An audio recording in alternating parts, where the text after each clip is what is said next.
स्वीकारण, सत्य का स्वीकारण मनुष्य के लिए बहुत ही महत्वपूर्ण है। जब तक मनुष्य सत्य को स्वीकार नहीं करता, उसे असत्य से लड़ने की शक्ति प्राप्त नहीं होती। जब आप भोजन करते हैं तो क्या होता है? आपका पेट स्वीकारता है कि वो भर चुका है और आप भोजन करना बंद कर देते हैं। जब आपको निद्रा आती है तो क्या होता है? आपका मन स्वीकारता है कि आपका शरीर थक चुका है और उसे विश्राम की आवश्यकता है। उसी प्रकार जब आपको किसी व्यसन को रोकना हो तो आपको स्वीकारना पड़ता है कि बहुत हो चुका, चाहे वो लालच हो या मदिरापान। उस व्यसन का त्यागना तभी प्रारंभ होता है जब आप ये स्वीकार कर लेते हैं कि आप उस व्यसन के बंधक हैं। आप इन दो पात्रों को देख रहे हैं। मेरे इस पात्र में जल है और ये पात्र मिष्ठान से भरा हुआ है। दोनों ही पात्र भरे, परंतु देखिए, मिश्री को जल में मिला दिया, जल ने मिश्री को अपना लिया, मिश्री ने अपना अस्तित्व खो दिया। परंतु जल को अभिमान है कि उसका अस्तित्व अभी भी बना हुआ है। परंतु जो इस जल को चखेगा उसे अवश्य पता चल जाएगा कि ये जल अब वो जल नहीं रहा, ये अब शरबत बन गया। हमारा त्याग, हमारे बलिदान भी ऐसे ही होते हैं। जो इस बात को अनुभव करते हैं वो समझ सकते हैं कि कैसे हमने समय की धारा को बदल दिया। जो बलिदान देते हैं उनका अस्तित्व कभी नष्ट नहीं होता, अपितु उनका बलिदान संसार में कुछ ना कुछ परिवर्तन अवश्य लाता है। हम सभी कभी ना कभी, कहीं ना कहीं अपने जीवन में यात्रा अवश्य करते हैं। हमारी यात्रा में कभी पक्के रास्ते आते हैं तो कभी कच्चे रास्ते। पक्के रास्ते मनुष्य बनाता है और कच्चे रास्ते जानते हैं कैसे बनते हैं? चलते चलते बन जाते हैं। जब लोग एक स्थान से जाते हैं तो पैरों के दबाव से नीचे की घास कुचल जाती है। बार बार उस मार्ग से जाने से धीरे धीरे मार्ग स्वतः ही बन जाता है। और यही जीवन है, यही नियति है। जब आपके जीवन में आपको मार्ग ना मिले तो रुकिए नहीं, आगे बढ़ते रहिए और आपके पैरों के दबाव से मार्ग स्वतः ही बन जाएगा। हम सभी अपने जीवन में सफलता चाहते हैं, है ना? उसके लिए हम रात दिन परिश्रम करते हैं, कड़ी मेहनत करते हैं, परंतु फिर भी असफल हो जाते हैं। परंतु ऐसा क्यों होता है? कभी सोचा आप सबने? क्योंकि सफलता पाने का मंत्र बड़ा कठिन नहीं, बड़ा सरल है। उचित विचार, उचित समय, उचित स्थान पर उचित प्रहार। जब आपके विचार, समय, स्थान और प्रहार यानी परिश्रम उचित है तो सफलता आप ही को मिलेगी। जिस प्रकार एक लोहार लोहे से कुछ बनाते समय उस लोहे के सही ताप तक के आने की प्रतीक्षा करता है और समय आने पर उचित स्थान पर पर्याप्त बल से प्रहार करता है और लोहा आकार ले लेता है, ठीक उसी प्रकार आपकी सफलता भी आकार लेती है। हम सभी को अपने जीवन में कभी ना कभी निराशा मिलती है, असफलता मिलती है और अधिकतर लोग इसके पश्चात भाग्य का रोना लेकर बैठ जाते हैं। कुछ कहते हैं कि जिस स्थान पर मैं हूं उससे कई ऊंचे स्थान पर होने के योग्य था, परंतु नहीं जा पाया। किसी को पीड़ा है कि उसे जो मिलना चाहिए था वो उसे नहीं मिला, भाग्य ही बुरा था। भाग्य क्या होता है? भाग्य वन में खिला पुष्प देवताओं को चढ़ाया जाएगा, या किसी सुंदरी की वेणी में वो सजेगा, या फिर उसे कुचलकर उत्पात बना दिया जाएगा। ये सब एक पुष्प के नियंत्रण में नहीं होता, परंतु जब तक उस पुष्प का अस्तित्व है, सुगंध बिखेरना उसके वश में अवश्य है। परंतु भाग्य हमारे वश में नहीं, और जो हमारे वश में नहीं उसके लिए दुखी होने से क्या होगा। कर्म पर वश है, वो कीजिए और धीरे धीरे भाग्य आपके वश में आ जाएगा, क्योंकि कर्म ही प्रधान है। हम में से ऐसा कोई नहीं जिनकी परछाई उनसे दूर रहती है। हमारी परछाई सदैव हमारे साथ रहती है। कदाचित हमारी परछाई हमारे कर्मों के फलों का संकेत है। कदाचित इसी कारण कई बार हमें अपनी परछाई से भय भी लगता है, परंतु इस भय से निवारण पाने का एक साधन अवश्य है। वो है सूर्य की ओर मुख करना, या किसी प्रकाश के स्रोत की ओर मुख करना, क्योंकि तब हमें हमारी परछाई दिखाई नहीं देती। यदि इसे जीवन के संदर्भ में देखें तो ये प्रकाश का स्रोत शुभ कर्मों की चेतना है। यदि आपके मन में शुभ कर्म करने की इच्छा है तो आपको कभी भी अपने कर्मों के फल का भय नहीं होगा, क्योंकि यदि आपका मन शुद्ध होगा तो आपके कर्म शुद्ध होंगे, और शुद्ध कर्मों का फल कभी अशुद्ध नहीं हो सकता। आज मैं आप सबको एक कथा सुनाता हूं। एक दिन प्रातः एक व्यापारी अपने घर से निकला। घर से निकलते ही एक बिल्ली ने उस व्यापारी का मार्ग काट दिया। व्यापारी घबरा गया। वो फिर से घर लौट गया और शुभ घड़ी की प्रतीक्षा करने लगा। और जब वो पुनः अपने घर से निकला तब वो वाहन जा चुका था जिससे राजा तक पहुंचकर उसे भेंट देनी थी। राजा को भेंट नहीं मिली। राजा क्रोधित हो गए। राजा ने उस व्यापारी का व्यापार बंद करवा दिया। इस कारण व्यापारी क्रोधित होकर घर पर अपनी पत्नी से लड़ बैठा। पत्नी अपने बच्चों समेत मैके वापस चली गई, और उस व्यापारी के जीवन में यदि कुछ रह गया था तो केवल अंधकार। और इन सब का कारण वो उस बिल्ली को मानता रहा जिसने उसका मार्ग काटा था। ऐसा ही एक दूसरा व्यापारी राजा को भेंट देने निकला, और उस व्यापारी का मार्ग भी एक बिल्ली ने काट दिया। वो व्यापारी तनिक घबराया, परंतु उसने आगे बढ़ना अधिक उचित समझा। राजा तक वो समय पर पहुंचा। उसने राजा को भेंट दी। राजा प्रसन्न हुए और राजा ने व्यापारी को अपना व्यापार बढ़ाने की अनुमति दी, स्वर्ण आभूषण दी। जब व्यापारी घर पर पहुंचा तो पत्नी को आभूषण और अपने बच्चों को देने के लिए वस्त्र थे उसके पास। हर ओर प्रसन्नता थी। समझ रहे हैं ना?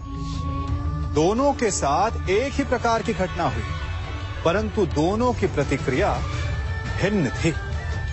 ऐसा ही हमारा जीवन भी है। हमारे जीवन में प्रारब्ध का अपना स्थान है, परंतु उससे कई अधिक महत्वपूर्ण हमारी प्रतिक्रिया, हमारे सोच का प्रभाव है, क्योंकि यही हमारे जीवन को आकार देते। इसलिए अपनी सोच को सकारात्मक रखिए। आपका जीवन सदैव आनंदमय रहेगा। कभी किसी सुरंग से बाहर निकले हैं आप? कैसा ना भूल पाने वाला अनुभव होता है ना? कितना भयावह अनुभव होता है।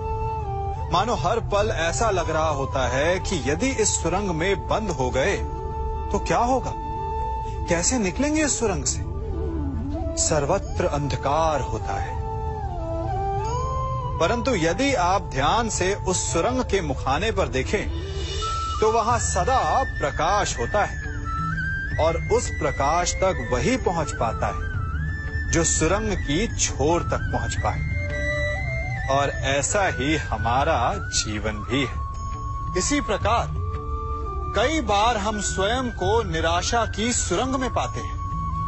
जहां बाहर जाने का मार्ग नहीं सूझता। मानो जैसे जीवन आनंद सब समाप्त हो जाएगा।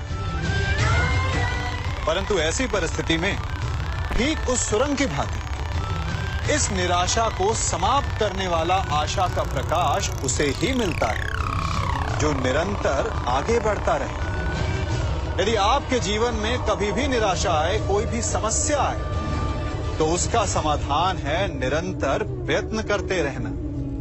प्रयत्न करते रहिए, आपको सफलता अवश्य मिलेगी।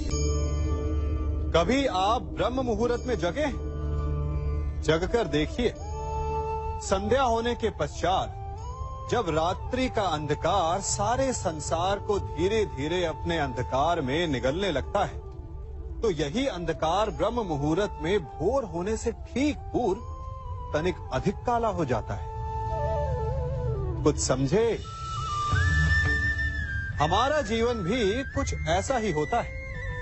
जब हमारे जीवन की समस्याएं अपने अंत पर होती है, तो यही समस्याएं एक भीषण रूप लेकर हमारे समक्ष प्रस्तुत हो जाती है और ऐसे परिस्थिति में अधिकतर लोग हार मान जाते हैं, भय खा जाते हैं। परंतु यदि आप हार न माने, भय न खाएं, दृढ़ रहें, निरंतर आगे बढ़ते रहें, तो प्रकाश के रूप में हमारा स्वागत करने के लिए सूर्य उदय सदा हमारे समक्ष प्रस्तुत रहेगा। आपने बरगद के वृक्ष को देखा है? जितना विशाल उतना दृढ़। पतझड़ में वो सूख जाते हैं, परंतु दुर्बल नहीं होते, टूटकर गिरते नहीं। और उसके विपरीत दलदल में उपजे वृक्षों को देखिए, वो दिखने में तो बड़े होते हैं, पतझड़ आए या शीत सदा हरे भरे होते हैं, परंतु इतने दुर्बल होते हैं कि जलधारा के हल्के से वेग से वो गिर जाते हैं। परंतु ऐसा क्यों होता है? कारण है जड़ें। जिसकी जड़ें दृढ़ भूमि में है, वो हर चक्रवात, हर ऋतुओं को सह लेता है, और जिसकी जड़ें दलदल में है, वो स्वयं की जड़ों को दुर्बल बना लेता है। कुछ ऐसा ही मनुष्य भी होता है जो अधर्म, कुकर्म और असत्य की धरा पर उपजा है। वो समय की एक मार भी नहीं सह पाता, और जो मनुष्य सत्य, धर्म की धरा पर उपजा है, वो हर समस्या से अविचलित हो जाता है। अब आप पर निर्भर करता है कि आप क्या बनना चाहते हैं। हमारे जीवन में मित्र और शत्रु बड़ा महत्व रखते हैं। यदि गंभीरता से सोचा जाए तो ऐसा कोई क्षण नहीं जब हम अपने मित्रों के बारे में ना सोचते हो या फिर अपने शत्रुओं के बारे में। हमारा हर कार्य या तो हमारे मित्रों के हित के लिए होता है या फिर हमारे शत्रुओं के अहित के लिए। हम हर स्थान या तो अपने मित्रों के साथ होते हैं या फिर अपने शत्रुओं के साथ। कोई नहीं चाहता कि उनका शत्रु प्रसन्न रहे। हर कोई अपने शत्रु को नष्ट कर देना चाहता है, और ऐसा करने के लिए वो हर संभव प्रयास करता है। उसे आर्थिक, मानसिक और शारीरिक हानि पहुंचाने का प्रयास करता है। परंतु यदि मैं आज आपको ऐसा मंत्र सिखाऊं जिससे आप अपने शत्रु को सदा के लिए नष्ट कर दे तो, और वो मंत्र है मित्र बनाना। अपने सभी शत्रुओं को अपना मित्र बना लीजिए और आपके सारे शत्रु स्वतः ही समाप्त हो जाएंगे। मैं क्या कर रहा हूं? मैं दिए प्रज्वलित कर रहा हूं ताकि अंधकार को मिटा सकूं। अब आप कहेंगे कि इसमें कौन सी बड़ी बात है ना?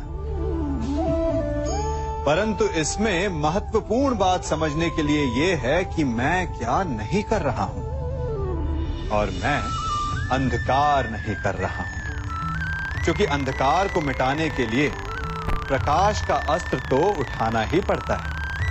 बुराई को बुराई से नहीं, अच्छाई से जीता जाता है। अन्याय को अन्याय से नहीं, न्याय से लड़ा जाता है।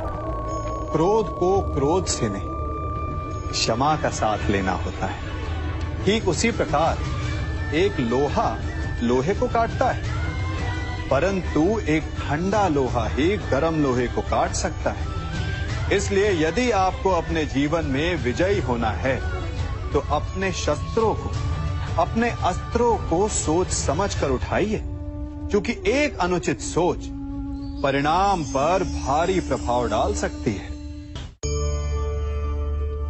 आप सब सोच रहे होंगे कि ये क्या मैं करने लगा। मैं इस पौधे को जड़ से उखाड़ रहा हूं। आश्चर्य हो रहा है ना कि एक पौधे को उखाड़ना या काटना ना केवल एक अपराध है अपितु पाप भी है। तो फिर मुझे ऐसा करने की क्या आवश्यकता पड़ गई? क्योंकि कई बार विनाश ही सृजन तक पहुंचाता है। यदि नया भवन बनाना हो तो पुराने भवन को गिराना पड़ता है। व्यवस्था को परिवर्तित करने के लिए क्रांति लानी पड़ती है। और उसी प्रकार यदि किसी वृक्ष या किसी पौधे की जड़ों में घुन लग जाए या उसका मूल सड़ जाए तो उसे जड़ से उखाड़ देना ही श्रेयस्कर होता है, ताकि उस स्थल पर नए पौधे उपज सके। युद्ध करना पर्याय नहीं, परंतु कभी कभी शांति के लिए युद्ध करना आवश्यक हो जाता है। संसार में सबसे श्रेष्ठ क्या है? फूल या कांटे, प्रेम या घृणा, संपन्नता या दरिद्रता, मित्र या शत्रु? बताइए। अब आप भी कहेंगे कि भला ये कोई पूछने की बात हुई? अवश्य, फूल, प्रेम, संपन्नता और मित्र ही श्रेष्ठ है। परंतु क्या आपने अपने जीवन में कभी सोचा है कि हर एक भाव, हर एक वस्तु, हर एक घटना का एक गुण धर्म होता है? त्वचा पर जलन करने वाले फूलों से अधिक श्रेष्ठ वो कांटे हैं जिनसे आप अपने घर की बाढ़ बनाते हैं ताकि वन्य पशु आपके भीतर ना आ सके। वो प्रेम श्रेष्ठ नहीं जो आपको अंधा, लोभी, पक्षपाती बनाता। वो घृणा श्रेष्ठ है जो आपको नया मार्ग दिखा दे। वो संपन्नता श्रेष्ठ नहीं जो आपको कृपण बना दे, मद्दांध बना दे। वो दरिद्रता श्रेष्ठ है जो आपको जीवन में परिश्रम करने की शिक्षा दे। कुविचार देने वाले, बुरा मार्ग दिखाने वाले मित्रों से अधिक श्रेष्ठ वो शत्रु होते हैं जो हमें जीवन का लक्ष्य दे दे। इसलिए अपने जीवन में हर वस्तु, हर भाव, हर घटना के गुण धर्म को पहचानिए और उसके पश्चात अपना चयन कीजिए। स्वर्ण। हम सभी को अपने जीवन में स्वर्ण से कभी ना कभी कुछ ना कुछ थोड़ा या अधिक मोह होता ही है ना? परंतु क्या आपने कभी सोचा कि स्वर्ण को प्राप्त कैसे किया जाता है? जब भूमिगत खदानों से स्वर्ण को निकाला जाता है तब वो एक पाषाण की भांति होता है। ऐसा पाषाण जिससे आप किसी को भी मार सकते हैं, परंतु उसे आभूषण के रूप में स्वयं के शरीर पर धारण नहीं कर सकते। यदि उसे आभूषण बनाना है तो उसे लंबी यात्राएं करनी होती है। उस पाषाण को पिघलना होता है। सुनार के हथौड़ी की अनेकों चोटें खानी पड़ती है, फिर काट छाट और उसके पश्चात जाकर वो ऐसा आभूषण बनता है जो हमें वर्षों तक, सदियों तक लुभाता रहता है।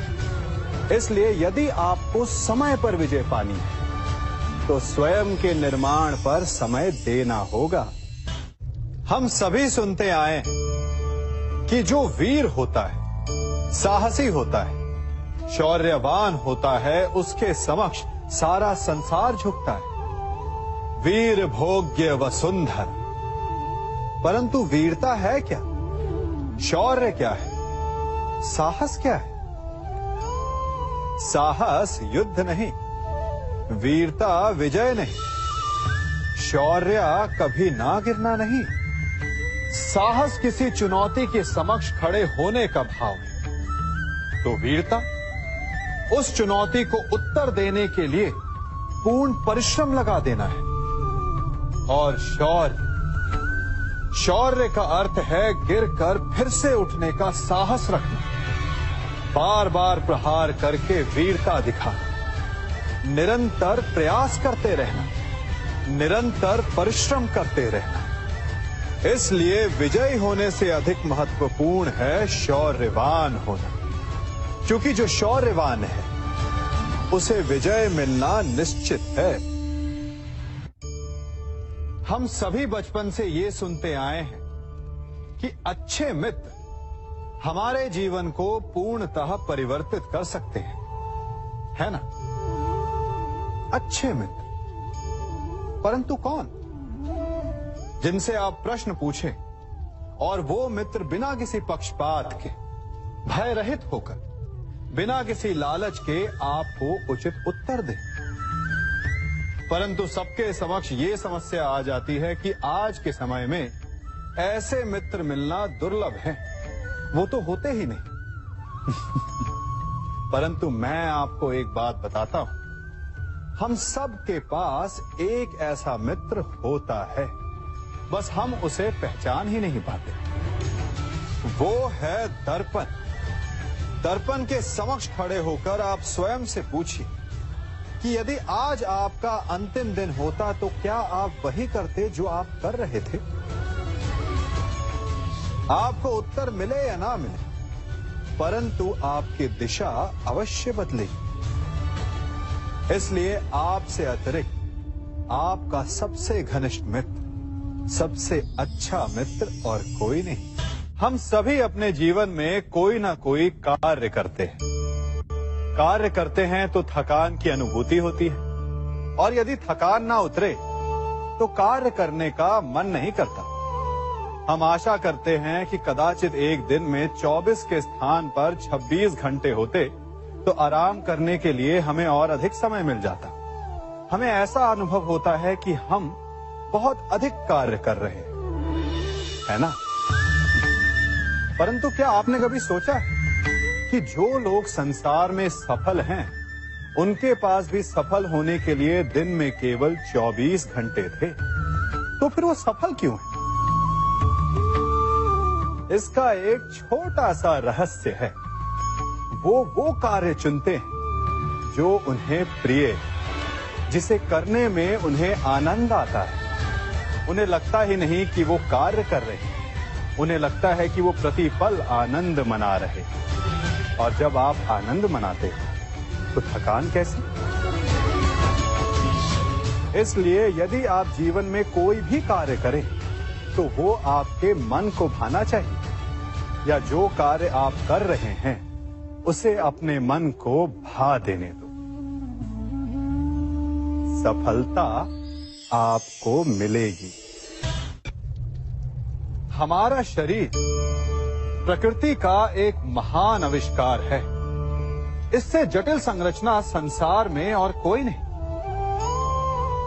हमारा शरीर जितना जटिल है, यदि इसे ठीक से जाना जाए तो इससे अधिक सरल ज्ञान देने वाला और कोई नहीं। हमारे शरीर में 5 इंद्रियां होती हैं जो हमें भाव, गुण और वस्तुओं का बोध कराती हैं। हमारे पास आंखें हैं, नाक है, स्पर्श के लिए त्वचा है, कान है और जीभा है। सबका भिन्न भिन्न कार्य है। आंखों से देखना, कानों से सुनना, नथनों से श्वास लेना, त्वचा से स्पर्श करना और जीभा से स्वाद लेना। परंतु क्या आपने कभी सोचा कि प्रकृति ने हमें 2 आंखें दी, 2 नथुएं दी, 2 कान दी, स्पर्श के लिए ये पूरा शरीर दिया, परंतु जीभा केवल 1 दी? ऐसा क्यों? क्योंकि प्रकृति चाहती है कि हम देखें अधिक, सुने अधिक और ज्ञान अधिक अर्जित करें, बोले कम। क्योंकि अधिक वाचाल नाश को निमंत्रण देता है। स्मरण रखिएगा, सागर तो आप सभी ने देखा होगा, बाहर से कितना उन्मुक्त और भीतर से कितना शांत। उसकी बलशाली लहरों को देखकर ऐसा लगता है कि मानो वो सब कुछ चूर चूर कर देगी, परंतु उसके गर्भ में ना जाने कितने अनदेखे अनजान जीव पलते हैं। उसके भीतर मोती मुक्ता जन्म लेता है। सागर एक है, परंतु उस सागर को लेकर के हमारी प्रकृति भिन्न भिन्न होती है। कोई उसमें तैरता है तो कोई उसकी लहरों का आस्वादन करता है, कोई उसमें अपने पांव भिगोता है तो कोई उसके भीतर जाकर मोती मुक्ता बाहर ले आता है, तो कोई तट पर बैठकर सागर की लहरों को निहारता है, कोई उसमें जीवन का आरंभ देखता है तो कोई उसमें अपने जीवन का अंत देखता है। सागर एक है, परंतु हमारी प्रकृति के अनुसार सागर की प्रकृति भी बदल जाती है। इसी प्रकार जीवन है सबके लिए समान, परंतु उस जीवन में आपको प्रसन्नता देखनी है, प्रसन्नता पानी है, या आपको पाना है अवसाद, ये आप पर निर्भर करता है। कभी आप ब्रह्म मुहूर्त में जगे हैं? जगकर आकाश की ओर देखेंगे तो पाएंगे कि भोर होने से ठीक पूर्व रात्रि तनिक अधिक घनी हो जाती है। अर्थात जब समस्याएं अपनी चरम सीमा पर होती है तो उनका हल निकट होता है, परंतु जो इस अंधकार से हार जाता है वो इस अंधकार में डूब जाता है, और जो संघर्ष करता है वो उस अंधकार से उभर आता है। सदैव स्मरण रखिएगा, अंत चाहे कितना भी अंधकारमय क्यों ना हो, उसके पश्चात एक नया आरंभ फूटता है, एक नया उदय होता है। चक्रवात के पश्चात जो शांति छाती है, उसके पश्चात प्रारंभ होता है शुभ जीवन का, शुभ भविष्य का, शुभ नव प्रारंभ का। कहा जाता है कि मनुष्य योनि सभी योनियों में श्रेष्ठ है, उत्तम है। क्यों? क्योंकि वो बातें कर सकता है, विचार कर सकता है, या वो आविष्कार कर सकता है, अद्भुत यंत्र बना सकता है।